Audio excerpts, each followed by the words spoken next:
মুশফিক আর ফারহান ও কেয়া পায়েল জুটি ছোট পর্দার দারুণ জনপ্রিয় এক জুটি। এবারের ঈদে এই জুটির নাটক খুব বেশি নেই।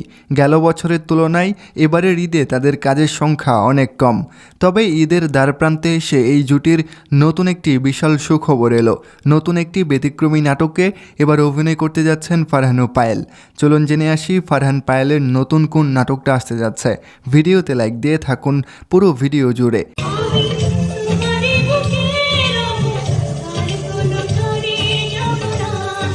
গতকাল রাতে ফারহান ও পায়েল জুটির নতুন একটি নাটকের ঘোষণা আসে, যার নাম মোর দেন লাভ।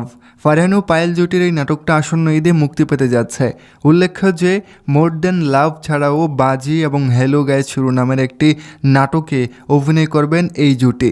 সেগুলোর মধ্যে দর্শক মহল বাজি নাটকের জন্য সবচেয়ে বেশি মুখিয়ে আছে। প্রিয় দর্শক, আপনি ফারহান পায়েল জুটির কোন নাটকের জন্য সবচেয়ে বেশি মুখিয়ে আছেন কমেন্টস করে জানাবেন।